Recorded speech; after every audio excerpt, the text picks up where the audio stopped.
Assalamualaikum warahmatullahi wabarakatuh. Salam sejahtera bagi kita semua. Perkenalkan, nama saya Mujiono SPD MSI, dosen program studi agribisnis Fakultas Pertanian Universitas Dyah Hasanuddin Bengkulu. Pada video ini, izinkan saya memaparkan pernyataan diri dosen dalam unjuk kerja Tridharma Perguruan Tinggi bidang pengajaran yang meliputi delivery, interaction, dan assessment. Mata kuliah yang saya ampu adalah metode ilmiah pada kelompok keilmuan dan keterampilan dengan bobot 2 SKS yang diajarkan pada semester 4. Metode ilmiah merupakan mata kuliah yang memberikan landasan pengetahuan dan keterampilan kepada mahasiswa untuk menyusun rencana penelitian dan ini proposal hingga menyajikan hasil penelitian secara sistematis, empiris, objektif, analitis, dan verifikatif. Beberapa bahan kajian ditambahkan untuk menunjang kebutuhan mahasiswa seperti keterampilan ilmiah, Microsoft Word dasar, Google, dan Mendeley, hingga publikasi ilmiah melalui Open Journal System atau OJS.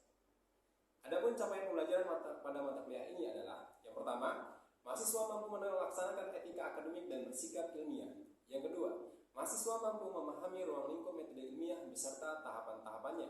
Yang ketiga, mahasiswa mampu memahami dan mempraktikkan keterampilan ilmiah seperti Microsoft Word Office, Google, Mendeley, dan Open Journal System. Yang keempat, mahasiswa mampu mengidentifikasi masalah yang terjadi di masyarakat, terutama pada sektor pertanian, khususnya agribisnis, untuk kemudian dilakukan penyelesaian masalah menggunakan metode ilmiah. Yang kelima, mahasiswa mampu membuat ide atau gagasan kreatifnya pada sebuah judul penelitian atau proyek sebagai respon atas masalah yang terjadi di masyarakat.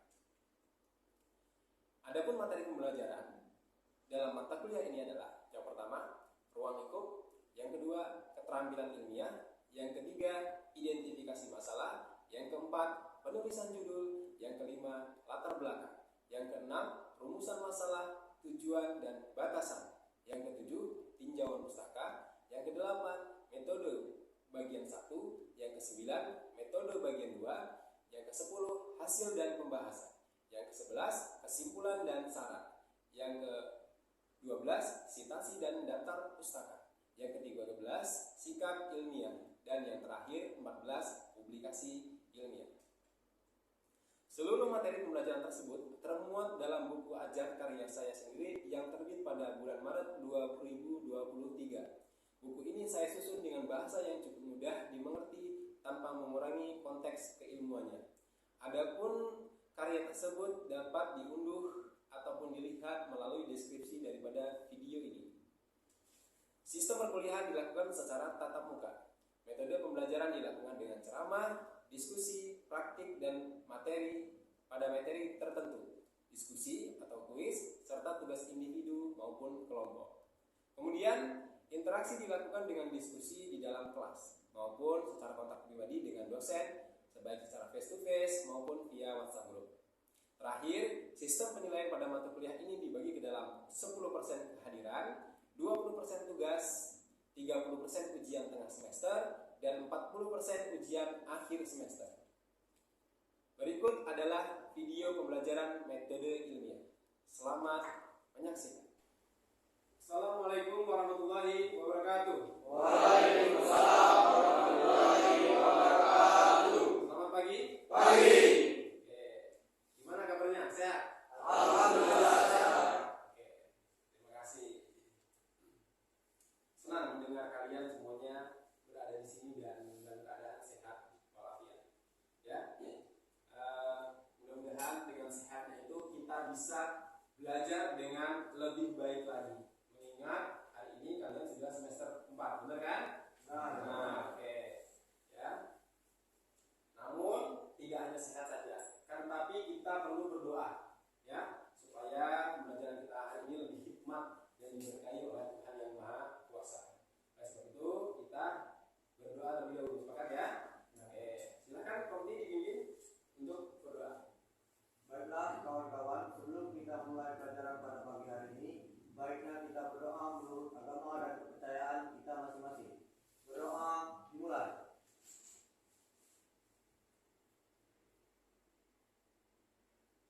Berdoa selesai.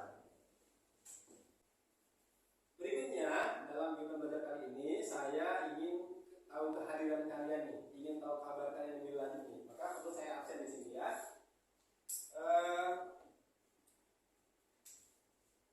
Yang pertama Leonardo Hasidian. Hadir? Hadir. Oke. Kemudian Ariel Sucipto. Oke. Kemudian ada Nanda Andini. Oke. Kemudian Rahma Yunita. Oke. Kemudian ada Angelia Puspitasari. Ya, izin Pak. Tadi dia ada pesan bahwa dia sakit. Oke, sakit ya. Ya. Baik. Kemudian Bayu Dwi Prasetya Bahari. Oke. Kemudian Ruflica Sagala. Ya Pak, izin lagi. Karena itu dia tadi sakit juga Pak. Dia sakit juga. Oh, sakit ya? Ya. Oke. Jadi hari ini ada 2 orang yang sakit Pak. Dua orang yang sakit. Terima kasih atas informasinya. Oke. Yang terakhir Abdul Ilahi. Iya. Oke. Terima kasih. Jadi berdasarkan informasi daripada komite tadi, ada 2 rekan kita yang tidak hadir atau tidak berkesempatan hadir pada hari ini dikarenakan sakit ya. Ya. Benar ya? Betul. Nah, oleh sebab itu alangkah baiknya karena itu rekan kita, saudara kita juga di kelas ini terutama kita doakan ya supaya bisa lekas sembuh ya, lekas sehat dan bergabung bersama kita lagi di sini ya. Hari ini kita akan belajar terkait dengan metode ilmiah ya. Hari ini juga minggu pertama kita melakukan pertemuan kuliah ya. Adapun pembahasan ataupun materi daripada di minggu pertama ini adalah tentang ruang lingkup metode ilmiah ya. Nah, karena minggu seperti yang saya katakan tadi ini adalah minggu pertama, maka penting untuk saya informasikan ya terkait dengan kontrak perkuliahannya ya.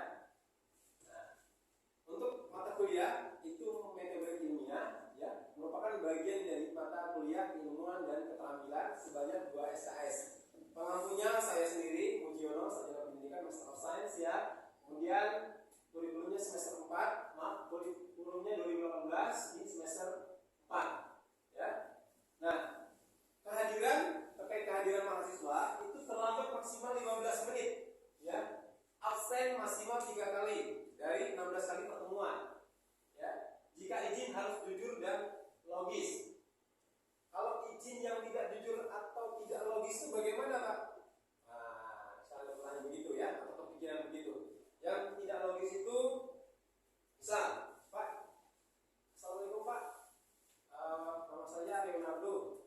Mohon izin menyampaikan hari ini saya tidak bisa masuk kuliah karena saya mancing Pak di luar kota. Nah, mancing lebih penting mancing ketimbang kuliah. Nah, itu kurang atau tidak logis, ya kan? Kemudian larangan, ya selama perkuliahan saya melarang kalian untuk tidak memakai pakaian sobek, ya, bolong atau oblong, ya. Kemudian perhiasan berlebih, ya, atau perhiasan mencolok, ya, yang simpel-simpel aja, ya. Saya tidak memperkenankan kalian memakai kalung layaknya preman di pasar panorama ataupun di terminal gitu kan. Nah, pakai sandal, pakai topi di dalam kelas ya kan, kayak rapper gitu. Kemudian berlaku sara, pornografi dan atau porno aksi. Nah, dari sini sebenarnya ada pengecualian ya. Kalau pakai kalung agama, maaf, kalung salib misalnya boleh nggak Pak? Boleh, ya itu keagamaan sifatnya ya. Terus kemudian kalau pakai kalung kayak kalung kesehatan misalnya MCI boleh nggak Pak? Boleh ya, itu untuk kesehatan boleh. Tapi yang nggak boleh itu yang kayak kalung preman gitu ya. Itu maksudnya aja ya. Kemudian pakai sandal boleh nggak Pak? Boleh, kalau jempolnya terluka. Ya, kalau hatinya saja terluka ya pakai sandal ya. Oke. Hal ini semata-mata saya sampaikan kepada Anda sekalian selaku mahasiswa itu untuk lebih menekankan daya pikir ketimbang sibuk mikir gaya. Lebih menekankan daya pikir ketimbang sibuk mikir gaya. Oke, sudah mahasiswa. Kemudian yang selanjutnya adalah saya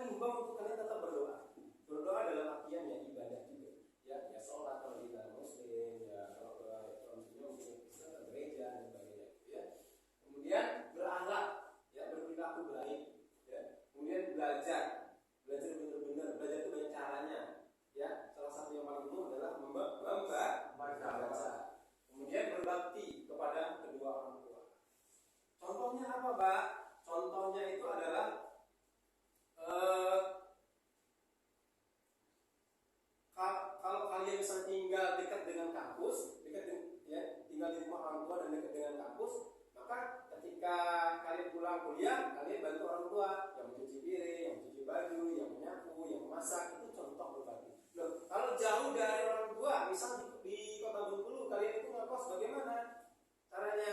Ya, nah, belajar dengan baik, berprestasi di sini, berprestasi di luar, prestasi yang baik itu sudah merupakan bakti kita kepada kedua orang tua. Ya, nah, sampai sini ada yang ingin ditanyakan? Ya Pak, saya. Oke, silakan. Assalamualaikum warahmatullahi wabarakatuh. Waalaikumsalam warahmatullahi wabarakatuh. Perkenalkan, nama saya Abdul. Izin tanya Pak, format pesan kalau izin tidak masuk kuliah seperti apa Pak? Oke, format pesannya ya. Ya Pak. Oke, terima kasih.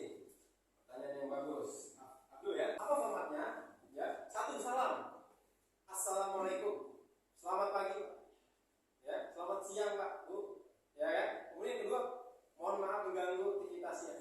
Ya, permisi maksudnya. Yang ketiga itu perkenalkan diri. Nama saya ini Prodi ini aja ya. Enggak perlu sampai ke KTP atau apa enggak perlu ya. Nah, kemudian berikutnya adalah sampaikan maksud dan tujuannya. Mohon izin Pak, saya terima hari ini karena ada saya sedang sakit. Ya, mohon doa dan mohon doanya saya segera sembuh. Ya, terima. Kemudian yang berikutnya adalah ucapkan terima kasih. Nah, terima kasih Pak atas izin yang diberikan. Gitu, ya. Nah, baik. Selanjutnya, ada lagi pertanyaan ya. Dalam perkuliahan ini selama 16 kali pertemuan, itu kita akan belajar mulai dari ruang lingkup, keterampilan ilmiah, identifikasi masalah, ya, hingga publikasi ilmiah. Ya, di antara 16 kali pertemuan itu ada ujian tengah semester dan ujian akhir semester. Nah, yang menariknya dalam susunan mata kuliah ini adalah kita belajar keterampilan ilmiah, Microsoft Word dasar. Ya, mohon maaf, saya paham sebenarnya. Kalian itu dari dusun, dari kampung sama seperti saya dulu. Ya, untuk komputer itu ya agak-agak gimana gitu ya. Paling bisa ngidupin terus matiin gitu. Kalian itu kadang susah matinya gimana gitu kan. Nah, maka saya izin untuk mengajarkan supaya kalian nanti bisa terbantu dalam menyusun skripsi, proposal, ya, laporan makalah dan sebagainya. Ya. Kemudian sikap ilmiah, termasuk bagaimana sikap ilmiah sebagai seorang mahasiswa. Ya, kalau menghadap dosen, mau ujian, bagaimana? Ya, kalau menyampaikan, mau presentasi di hadapan dosen pembimbing, bagaimana? Kalau mau ketemu dosen bimbingan itu harus bagaimana? Kalau dosennya sedang sibuk sementara kita mendesak pembimbingan, caranya bagaimana? Itu ada trik dan tipsnya. Ya, tidak serta-merta ya kita itu mohon gitu kan. Nah, gitu ya. Ngapain gitu kan? Nah, itu menarik lah gitu ya. Ada cara yang lebih elegan lagi ya. Nah, nanti sih kita saya ajarkan di sini. Oke, kemudian publikasi citasi dan daftar pustaka. Di citasi dan daftar pustaka ini kita akan belajar mengenai menelik, ya, menggunakan menelik. Ini ada publikasi ilmiah, kita nanti praktik langsung ya menggunakan open journal system ya. OJS ya, OJS 2 kan saya ajarkan praktik langsung aja, jangan lupa ya. Kita sampai jurnalnya, sampai artikel itu bagaimana sampai selesai ya. Begitu juga dengan menilai tadi ya. Insya Allah deh cukup lah untuk diberikan kalian di dalam menulis atau karya tulis ini. Nah, untuk menilai bagaimana ya, presensi itu 10%, kehadiran 10%, ya, tugas 20%, ya, UTS 30%, ya, dan UAS 40%. Ya, cuman jangan diartikan 10% kehadiran itu enggak hadir juga enggak apa-apa, ya. Nah, mohon maaf, ya, jangan mengartikan serta-merta begitu, ya, karena kehadiran kalian di sini merupakan bagian daripada proses belajar sekaligus tadi berbakti kepada kedua orang tua. Baik, setelah menyampaikan informasi dan kontrak perkuliahan tadi, ya, hari ini kita akan belajar tentang ruang lingkup metode ilmiah. Ya, apa tujuannya? Tujuan pembelajaran kali ini adalah yang pertama, mahasiswa mampu membedakan metode ilmiah dan non ilmiah.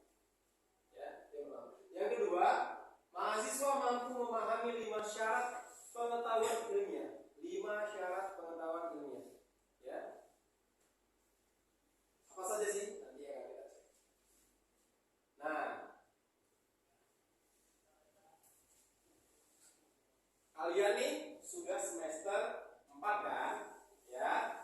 Selamat menjadi mahasiswa. Artinya sudah 2 tahun di sini. Ya.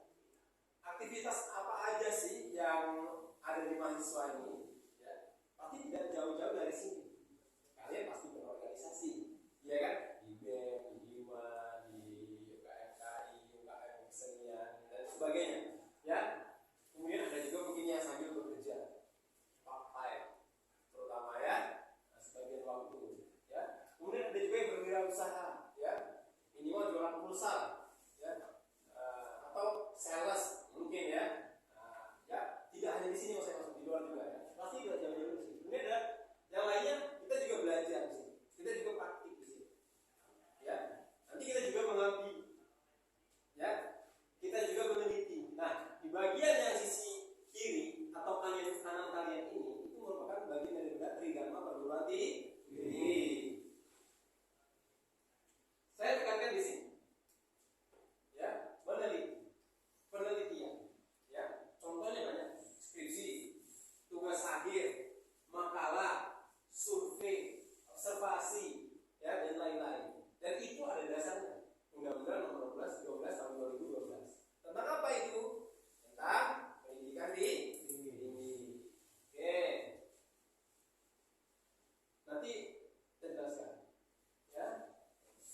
Lalu apa penelitian itu? Pertanyaannya begitu ya. Lalu apa penelitian itu? Nah, menurut Hadi, ya, 1969, yang dimaksud penelitian itu adalah usaha menemukan, mengembangkan, dan menguji kebenaran suatu pengetahuan. Usaha tersebut dilakukan dengan menggunakan metode-metode ilmiah. Ya, itu memang sih jadul ya, cuman ini yang saya cari yang lebih mengena, ya, lebih klop dengan mata kuliahnya. Nah, di lain ahli juga dikatakan bahwa penelitian itu mencari kembali. Lainnya juga mengatakan penelitian itu adalah kegiatan yang dilakukan secara berulang untuk mencapai tujuan, ya, dan kesempurnaan, ya. Makanya kalau kalian ketemu dengan dosen nanti ketika mau skripsi berulang kali, itu bukan bagian daripada itu untuk mencapai sebuah tujuan, untuk kesempurnaan, ya. Kemudian penelitian juga didefinisikan sebagai seni. Maka estetika dan etika itu penting.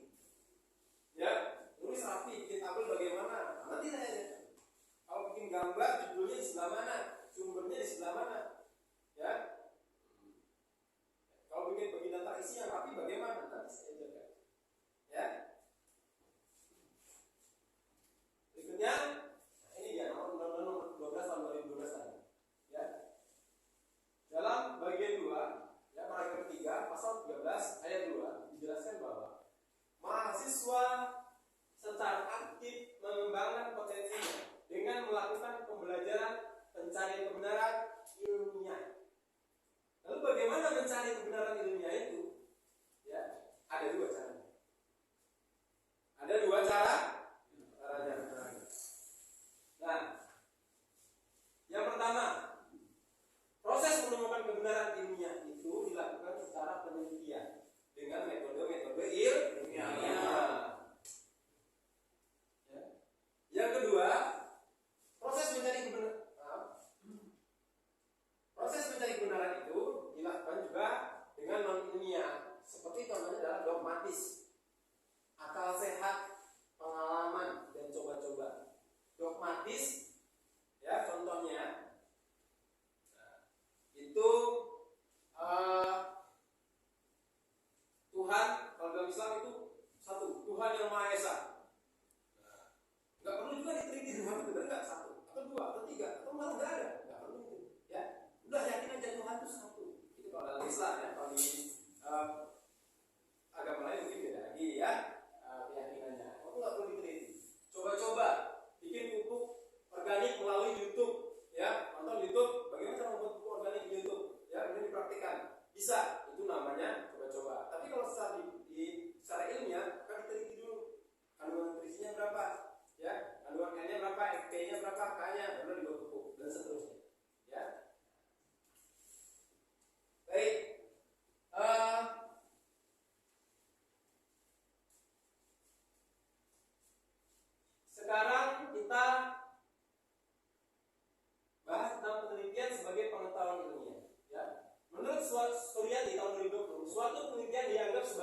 karyawan ilmiah jika memenuhi setidaknya 5 syarat berikut. Ya, pertama, sistematis. Penelitian itu disusun secara teratur dan saling berkaitan antara satu dengan yang lainnya. Ya, antara judul dengan latar belakang itu berkaitan. Antara latar belakang dengan tinjauan pustaka itu berkaitan. Antara rumusan masalah dengan hasil dan pembahasan itu berkaitan. Antara dengan kesimpulan juga berkaitan. Seterusnya saling terkait antara satu dengan lainnya dan disusun secara berurutan. Kemudian empiris, ya. Penelitian dibuat berdasarkan data dan fakta, upayakan up to date dan tidak diperkenankan bersifat spekulatif, mengada-ada. Ya, misalnya, kelangkaan minyak goreng di Indonesia itu dipengaruhi oleh Jokowi. Itu status siapa ya? Kayaknya bukan si ilmiah deh, ya. Enggak serta-merta bisa begitu kalau ini ya. Pasti ada yang lain, faktor yang lain. Ya, misalnya ke stok, terkait stok, ya, kebijakan ekspor impor, ya, kita melihat secara komprehensif, ya, secara holistik menyeluruh, ya, salah satu yang digunakan yang terbaik metodenya adalah sistem manajemen. Kita melihat seluruhnya, masalahnya apa kelangkaan yang baik, tidak serta-merta kesalahan pemerintah, ya, tapi mungkin juga bisa pemerintah tidak serta-merta hanya sama, banyak kompleks, ya. Kemudian objektif. Penelitian harus dibuat berdasarkan objek kenyataan faktual, bukan berdasarkan dugaan atau pendapat lain dari si peneliti. Ya, menduga-duga, ya. Kemudian yang ketiga, analitis. Penelitian harus menggunakan metode pendekatan yang sesuai dengan mendalam pada bagian-bagian atau hubungan antar bagian yang akan diteliti. Misal kita mau meneliti tentang manajemen UMKM, ya, maka tidak bisa kita metodenya itu kalau dalam skripsi dengan membuat rencana bisnis, ya, akan berjilid-jilid besar. Namun metodenya apa yang paling tepat, ya, bisnis model kanvas. Nah, hanya dengan selembar kanvas kertas itu bisa manajemen bisnis, ya, secara fleksibel. Kemudian verifikatif, hasil penelitian dapat diuji atau terbukti benarnya sesuai dengan metode dan dapat disandingkan dengan teori atau hasil penelitian orang lain, ahli lain, ya. Menurut Kasmanto,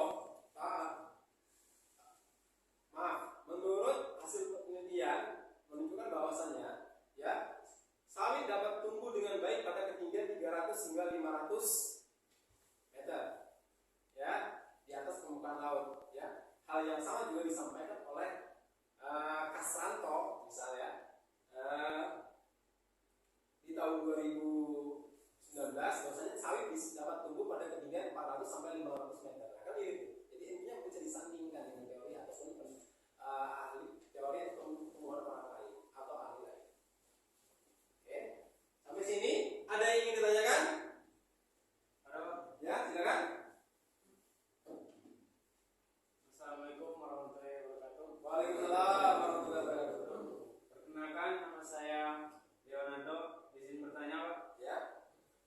Maaf sebelumnya, Pak. Saya tadi kurang mengerti soal apa itu yang dimaksud dengan penelitian sistematis. Oke, syarat penelitian sistematis. Pertanyaannya yang bagus, ya.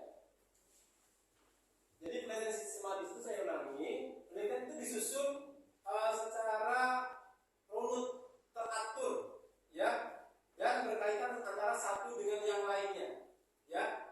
Antara judul dengan latar belakang itu sesuai, berkaitan. Judulnya apa nggak boleh melenceng, ya. Jangan judul proposal, judul lagu aja harus sama, koreografernya bagaimana, ekspresi penyanyinya bagaimana. Jangan lagu sedih terus happy aja penyanyinya, kan nggak sinkron gitu, ya.